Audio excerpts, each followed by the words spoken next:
அத்தியாயம் 36. தேவாங்கை கொண்டு வருதலுக்கான பேச்சுகள் அனைத்தும் பரம்பின் மீது படையெடுப்பதை பற்றிய பேச்சாகவே முடிகின்றன. அதுவன்றி வேறு வழிகளைப் பற்றி அக்கறையோடு விவாதித்தனர் முசுகுந்தரும் சூழ்கடல் முதுவனும். அதே கருத்துதான் திசைவேழருக்கும். ஆனால் இவர்களால் மாற்று வழியை சொல்ல முடியவில்லை. எனவே எல்லா உரையாடல்களும் இயல்பாக கருங்கைவாணனிடமே போய் முடிந்தன. கருங்கைவாணனும் பொதிய வெற்பனும் குரல் உயர்த்தி பேசுவதற்கான வாய்ப்பை இவை வழங்கின. பாரி விலங்கை வைத்து என்ன செய்யப் போகிறான்? 4 ஆண்டுகளுக்கு ஒருமுறை கூடையிலிருந்து பழம் பொறுக்கத்தான் பயன்படுத்துவான் என்றால் அது எவ்வளவு பெரிய அறியாமை! நாம் அவனிடம் எடுத்துச் சொல்லலாம். இவ்விலங்கின் வலிமை கடலில்தான் இருக்கிறது. கடல் பயணத்தில் காற்றை வெல்லவும் கரையைச் சொல்லவும் ஆற்றல் கொண்ட ஒன்றை அதற்குரிய இடத்தில் பயன்படுத்துதலே முறை. இதனை உரியவர் மூலம் பாரியிடம் சொல்ல வைப்போம் என்று விவாதித்தார் முசுகுந்தர். உரியவர் என்றால் யார்? வழக்கம் போல அரசு அமைச்சர்களை அனுப்பாமல் பாரி பெரிதும் மதிக்கின்ற மனிதர்களை அனுப்பி வைப்போம். நீங்கள் யாரைச் சொல்கிறீர்கள்? கபிலர் போன்ற பெரும் புலவர்களை அனுப்பி பேசச் சொல்லலாம் என்கிறேன். பெரும் புலவர் கபிலர் எங்கிருக்கிறார் என்றே தெரியவில்லை. திருமணத்திற்கே இன்னும் வந்து சேரவில்லையே. அவரை எங்கே போய் தேடுவது? அது ஒன்றும் கடினமான செயல் அல்ல. நாம் நினைத்தால் அவரை கண்டறிந்து விடலாம். ஆனால் அதற்கு மாதக்கணக்கில் ஆகும். அதுவரை பொறுத்திருக்க முடியுமா? பேச்சின் போக்கு பொதிய வெற்பனுக்கு பிடிக்கவில்லை. உரையாடல்களை பெரும்பாலான நேரங்களில் உணர்வுகளே முடிவு செய்கின்றன. பொதிய வெற்பன் உணர்வின் கொந்தளிப்பில் இருந்தான். பொதுவாக திருமண காலங்களில் போர் தொடுத்தல் விரும்பத்தக்கதல்ல. ஆனால் இப்பொழுது உள்ள சூழல் இத்திருமணமே போரின் வாசலை வேகமாக திறந்து விடுவதாக இருக்கிறது. பேரரசர் குலசேகர பாண்டியனின் ஆற்றலே தன்னை சுற்றியுள்ளவர்கள் எவ்வளவு வலியுறுத்தி சொன்னாலும் அதன் உள்ளுண்மையை மட்டுமே கண்டுணரும் அறிவுதான். அதனால் பொதிய வெற்பன் எவ்வளவு குரல் கொடுத்தும் அவர் ஏற்றுக்கொள்வதற்கான செய்திகள் கிடைக்காமலே இருந்தன. பொதிய வெற்பன் சொன்னான், படைகளை பெருக்குதல், பிற வேந்தர்களை திரை செலுத்தச் செய்தல், பகைவரை அழித்தல், நிலப்பகுதியை மேன்மேலும் அதிகப்படுத்துதல், குடிகளை நன்கு காத்தல் இவைகளே அரச நெறி. அந்நெறியை நிலைநாட்டியே நமது முன்னோர்கள் இப்பேரரசை கட்டி எழுப்பியுள்ளனர். நாம் அவ்வழி செல்லுதலே முறை.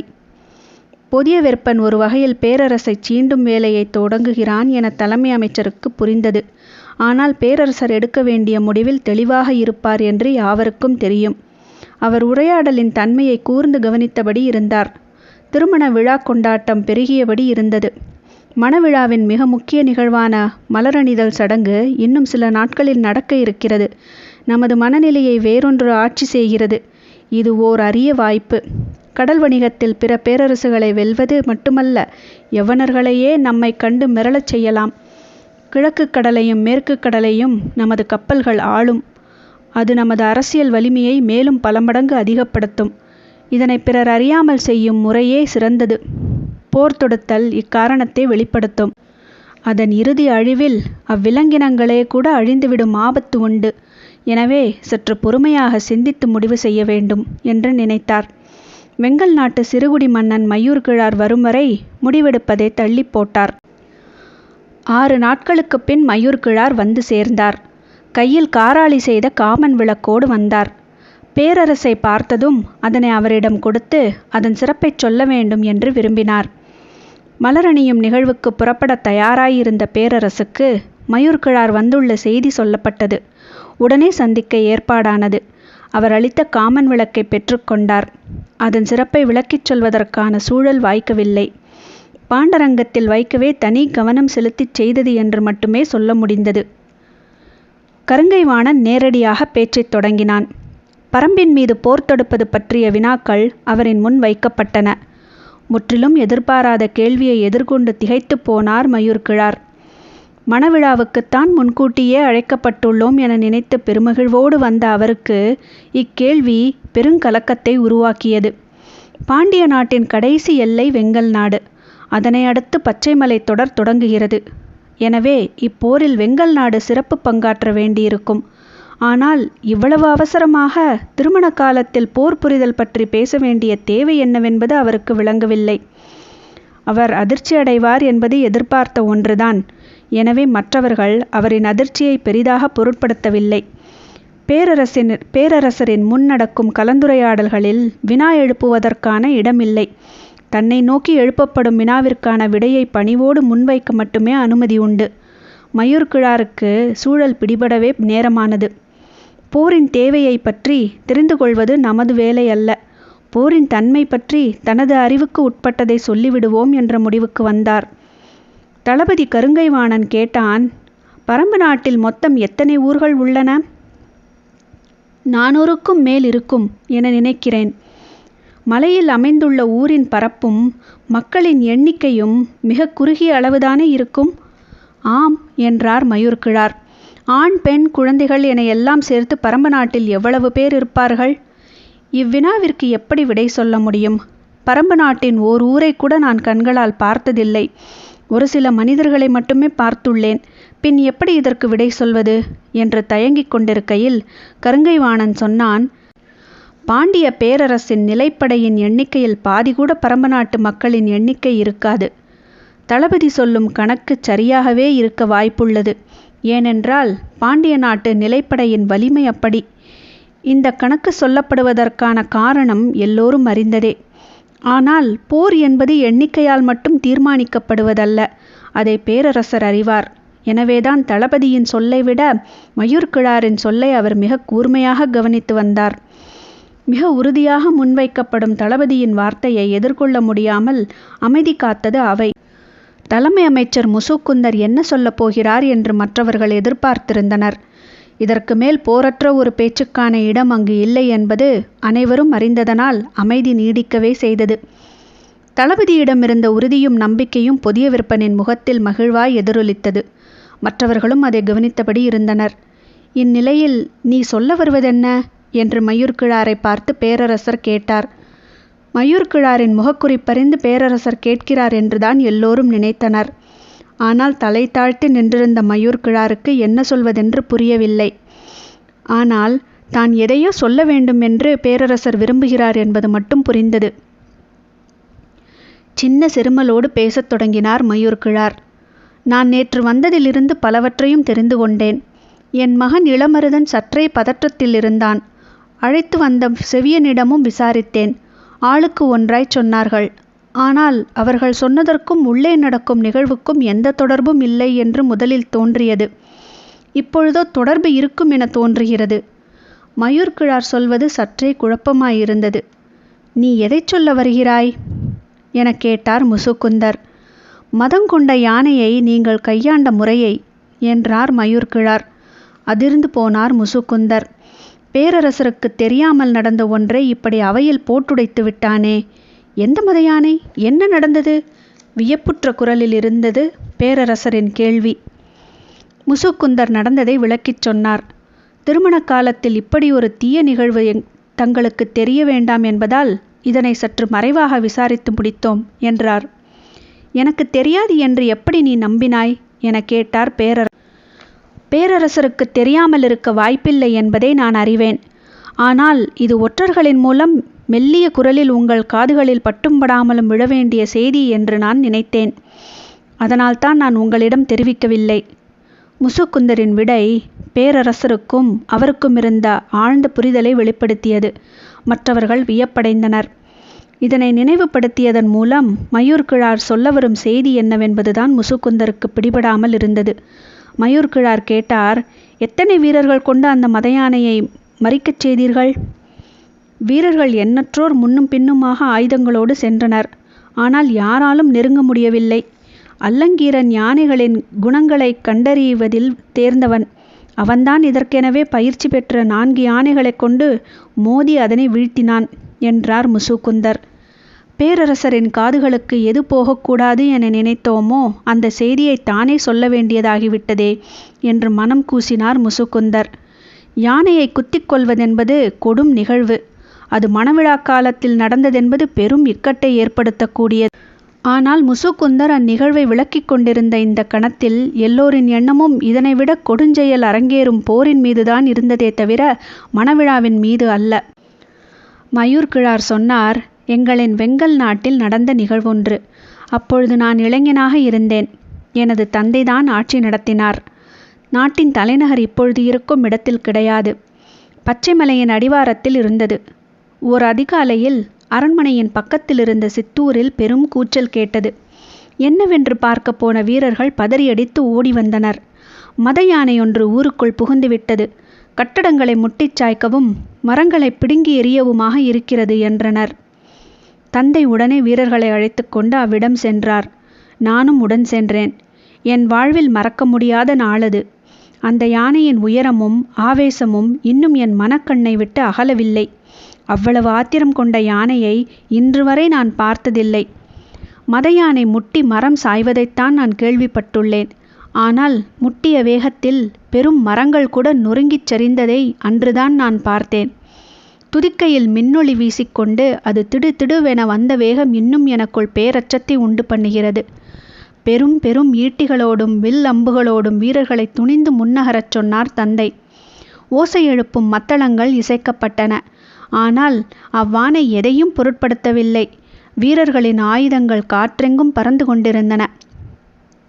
ஒரு கட்டத்தில் இனி இந்த ஊரை காப்பாற்ற முடியாது என்று முடிவு செய்து எல்லோரும் அவ்விடம் விட்டு அகலுமாறு உத்தரவிட்டார். இவ்வுத்தரவுக்காக காத்திருந்த வீரர்கள் குதிரையை தாண்டி முன்னால் ஓடினர். எல்லோரும் அரண்மனைக்கு வந்த பின்புதான் சந்தித்தோம். அந்த மத யானை இங்கு வந்தால் என்ன செய்வது? அரண்மனை கோட்டை திடமானதுதான். ஆனால் யானை முட்டலில் நொறுங்கிய மரத்தின் உறுதி இதற்கு கிடையாது. எனவே எப்பாடுபட்டாவது அதனை நெருங்க விடாமல் தடுக்க வேண்டும் என முடிவு செய்து முழு வீரர்களையும் அணிவகுக்கச் செய்து ஆயத்த நிலையில் இருந்தார் தந்தை. சித்தூரை சூறையாடிவிட்டு அது எங்களை நோக்கி வரத் தொடங்கியது. வீரர்களின் கால்நடுக்கத்தில் தரையே ஆடியது என்றுதான் சொல்ல வேண்டும். அது மனித ஓசை கேட்டு வெறியேறியபடி எங்கள் திசை நோக்கி திரும்பியது. இந்த காட்சியை பச்சைமலை குன்றின் மேலிருந்த பெண்ணொருத்தி பார்த்து கொண்டே இருந்திருக்கிறாள். அவள் பரம்பு நாட்டுக்காரி. சித்தூரை சூறையாடிய யானை அடுத்துள்ள பெரிய ஊரினை நோக்கி நடக்கத் தொடங்கியதும் அவளுக்கு கவலை அதிகமாகியுள்ளது. ஏனென்றால் இங்கு மக்கள் கூட்டம் அதிகம், இழப்பு அதிகமாகிவிடும் என்று முடிவு செய்து அவள் வேக வேகமாக குன்றினை விட்டு கீழிறங்கியிருக்கிறாள். எங்களின் கண்களுக்கு எதிரே நிலம் நடுங்க பிளறியபடி யானை வந்து கொண்டிருந்தது. நாங்கள் உருவாக்கிய தடுப்புகள் காற்றில் பறந்து கொண்டிருந்தன. எத்தனை வீரர்கள் தூக்கி வீசப்பட்டார்கள் என்று தெரியவில்லை. ஆனால் அவையெல்லாம் அதனுடைய போக்கினை மறிக்க எந்த தடையையும் ஏற்படுத்த முடியவில்லை. மத யானை ஓரிடத்திலிருந்து நகரும்போது 4 திசையிலும் சம அளவிலான அழிவினை ஏற்படுத்தியபடியே நகரக்கூடியது. வீடுகள் இடிந்து சரிந்து நொறுங்கிக் கொண்டிருந்தன. ஒரு கட்டத்திற்கு பின் நாய்கள் குரைப்பொலியை முழுமுற்றாக நிறுத்தின. அதன்பின் எங்களின் அச்சம் பல மடங்கு அதிகமானது. நாங்கள் அரண்மனைக்குள் நுழைந்து கோட்டை கதவினை தாழித்தோம். அதன் வேகத்துக்கு ஈடு கொடுக்கக்கூடிய வலிமை இங்குள்ள எந்த கட்டுமானத்துக்கும் இல்லை என்பதை எல்லோரும் உணர்ந்தோம். ஆனாலும் அரண்மனைக்குள் அண்டுவதை தவிர வேறு வழியில்லை. நான் கோட்டையின் மேலேறி தந்தையின் அருகில் நின்று பார்த்தேன். செம்மண் குழைத்து கட்டப்பட்ட கோட்டை சுவர் அதன் கண்களை உறுத்துவதாக இருந்திருக்க வேண்டும். அது வேகமாக கோட்டையை நோக்கி வந்து கொண்டிருந்தது. மேலிருந்து பார்த்து கொண்டிருந்தவர்களின் கூக்குரல் வானம் தொட்டது. அப்பொழுதுதான் இடப்புற மலையடிவாரத்திலிருந்து ஒரு பெண் கோட்டையை நோக்கி வருவதை பார்த்தேன். அவள் வேக வேகமாக வந்து கொண்டிருந்தாள். மத யானை ஒன்று எதிர் திசையில் வந்து கொண்டிருக்கிறது. அதனை அறியாது பெண்ணொருத்தி வந்து கொண்டிருக்கிறாளே என்று பதறினேன். அவளோ எதையும் பொருட்படுத்தாமல் வந்து கொண்டிருந்தாள். தனது குழந்தையை பின்புறம் முதுகோடு சேர்த்து மேல் துணியால் கட்டியிருந்ததும் தெரிந்தது. நெருங்கி வர வர மத யானையின் பிளிரல் பேரச்சம் தருவதாக இருந்தது. என்ன நடக்கப் போகிறதோ என்ற அச்சத்தால் நாங்கள் உறைந்து போயிருந்தோம். ஆனால் எவ்வித அச்ச உணர்வுமின்றி அவள் எதிரில் நடந்து வந்து கொண்டிருந்தாள். முதுகுப்புறம் இருந்த குழந்தை அழுதிருக்க வேண்டும். முன்புறம் போட்டு மார்பில் பால் குடிப்பதற்கு ஏற்ப துணியை குழந்தையோடு இறுக்கி கட்டினாள். ஆனாலும் அவள் நடையின் வேகம் குறைந்தவாடில்லை. அவள் கையில் ஏதோ ஒரு செடி ஒன்றை வைத்திருப்பது மட்டும் தொலைவிலிருந்து பார்க்கும் பொழுது தெரிந்தது. அவள் அரண்மனை வாசல் நோக்கி உதவி கேட்டு வருகிறாள் என்றுதான் முதலில் நினைத்தேன். அவளோ இப்பக்கம் வராமல் மத யானை வந்து கொண்டிருக்கும் திசை நோக்கி போய்க் கொண்டிருந்தாள். மேலே இருந்து பார்த்து கொண்டிருந்த எங்களால் அக்காட்சியை நம்பவே முடியவில்லை. என்ன ஆனது இந்த பெண்ணுக்கு? தன்னந்தனியாக மத யானையை நோக்கி போகிறாளே என்று அஞ்சினோம். பெரும் படையையே சிதறடித்த வெறிகொண்ட அந்த யானையை நோக்கி சிறிதும் அச்சமின்றி அவள் போய்க் கொண்டிருந்தாள். ஏதோ நடக்கப் போகிறது என்பது மட்டும் எங்களுக்கு தெரிந்தது. நாங்கள் இமைக்காமல் பார்த்து கொண்டிருந்தோம். அவள் கையில் இருந்த செடியை நீட்டியபடி மத யானையை நோக்கி நடந்து போய்க் கொண்டிருந்தாள். அவளின் வேகம் அதிகமானபடி இருந்தது. மதயானையின் வேகம் குறைவது போல் இருந்தது. நாங்கள் உற்று பார்த்து கொண்டிருந்தோம். அதன் பிறகு நடந்தவைகளை எங்கள் வாழ்வில் மறக்க முடியாது. அத்தனை 100 வீரர்களை வீசி எறிந்து குத்தீட்டிகளையும் வேல் கம்புகளையும் சிதறடித்து எதிரில் பட்டதையெல்லாம் முட்டி தள்ளி மண்ணோடு மண்ணாக்கிய அந்த மதயானை மேய்ப்பனின் முன்பணியும் கிடையாடு போல அவளின் சொல் கேட்டு அந்த இலையின் வாசனையை நுகர நுகர அதன் மதம் ஒடுங்கி பின்னகரத் தொடங்கியது. அவள் தன்னந்தனியாக சிறு குச்சியை கொண்டு விரட்டுவதைப் போல யானையை விரட்டிக்கொண்டு மலையிலே ஏற்றி விட்டாள். எங்களின் உயிரச்சம் கலைய நீண்ட நேரமானது. நாங்கள் கோட்டைக் கதவை திறந்து அவளை நோக்கி ஓடினோம். அவள் மலைக்குள் போவதற்குள் அவளை சென்றடைந்தோம். பால் குடித்து முடித்த குழந்தையை பின்தோளிலே போட்டாள். எனது தந்தை கண்ணீர் மல்க அவளை வணங்கினார். பல 100 பேரின் உயிர்காத்த தேவி நீ என்றார். அவள் மறுமொழி ஏதும் சொல்லவில்லை. அவள் கையில் இருந்தது கரந்தை செடி என்பது மட்டும் தெரிந்தது. ஆனால் கரந்தையில் எண்ணற்ற வகையுண்டு. அது எந்த வகை கரந்தை என்பது இன்று வரை எனக்கு தெரியவில்லை. அந்த சூழலில் அவளிடம் அதனை கேட்கவும் முடியாது. கேட்டாலும் பரம்பின் மக்கள் பகிர்ந்து கொள்ள மாட்டார்கள் என்பது தெரியும். எங்களை காத்தருளிய அவளுக்கு ஏதாவது செய்ய வேண்டும் என்று தந்தை துடித்தார். அவள் எதனையும் ஏற்றுக்கொள்ளவில்லை. எங்களின் உயிரை காப்பாற்றிய அவளின் காலடியில் பணிந்து, பரம்புக்கும் பரம்பின் மக்களுக்கும் எதிராக சிறு தீங்கும் நாங்கள் என்றும் செய்ய மாட்டோம் என்றார் தந்தை. மயூர் கிழார் சொன்ன கதையை அவை மிக கவனமாக கேட்டது. போருக்கான கருத்தை கேட்ட பேரரசரிடம், நான் கருத்தை மட்டுமே வழங்க முடியும், போரிலே பங்கெடுக்க முடியாது என்று எவ்வளவு அழுத்தமாகச் சொல்ல முடிந்தது மயூர் கிழாரால். வயதும் பட்டறிவும் கொண்ட மூத்த மனிதர்கள் இக்கட்டான சூழலை எவ்வளவு நுட்பமாக கையாள்கிறார்கள் என்பதை எண்ணி மனதுக்குள் வியந்தார் முசுகுந்தர். அவையில் நீடித்த அமைதி கலைய நேரமானது. அவ்வமைதி அவ்வளவு நேரம் வாதிட்ட தளபதி கருங்கைவாணனின் கருத்துக்கு எதிரானதாக உருத்திரண்டிருந்தது. எனவே அதனை உடைக்க வேண்டிய பொறுப்பும் தளபதியையே சார்ந்தது. போரிலே பங்கெடுக்க மாட்டேன் என்பதை சொல்லத்தான் இங்கு வந்தீர்களா? கருங்கைவாணனின் வினாவிற்கு சற்றும் இடைவெளியின்றி மயூர் கிழார் விடை சொன்னார். இல்லை, அதற்கு இவ்வளவு விரிவான கதையை நான் சொல்ல வேண்டியதில்லை. என் தந்தை அளித்த வாக்குறுதியை மட்டும் சொன்னாலே போதுமே.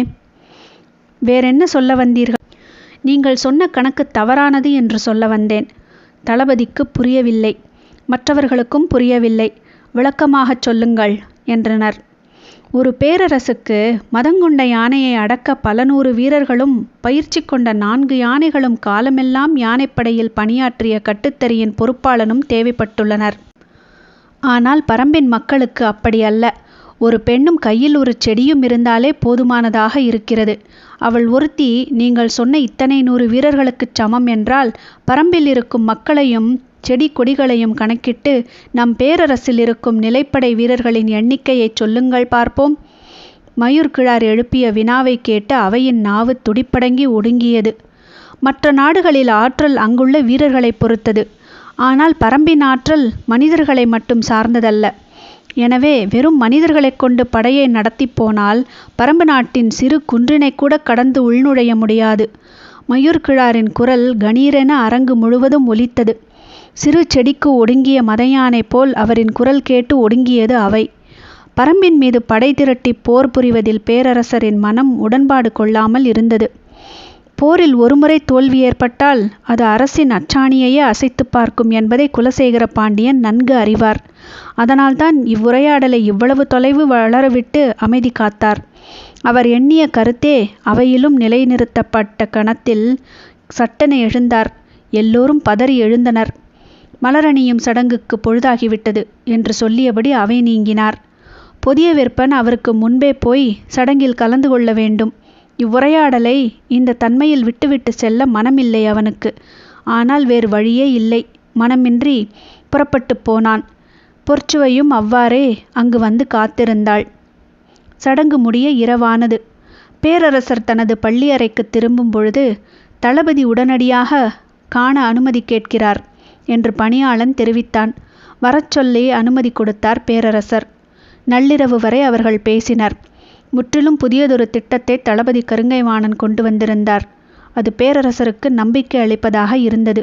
அது பற்றி மிக விரிவாக அவர் வினாக்களை எழுப்பினார். அத்திட்டத்தை முழுமையாக கருங்கைவாணன் விளக்கினான். இதுவரை ஏற்படாத நம்பிக்கை இப்பொழுது ஏற்பட்டது. இன்றைய நாள் மிகச்சிறந்த நாள் என்று மனதில் எண்ணம் தோன்றிய கணத்தில் அத்திட்டத்துக்கான அனுமதியை வழங்கினார் பேரரசர். தேவாங்கை கொண்டு வர வழியின்றி போய்விடுமோ என்ற தவிப்பு நீங்கிய மகிழ்வோடு தனது பள்ளி அறைக்குள் நுழைந்தார் பேரரசர். அதனை விட பல மடங்கு மகிழ்வோடு புறப்பட்டு போனான் கருங்கைவாணன்.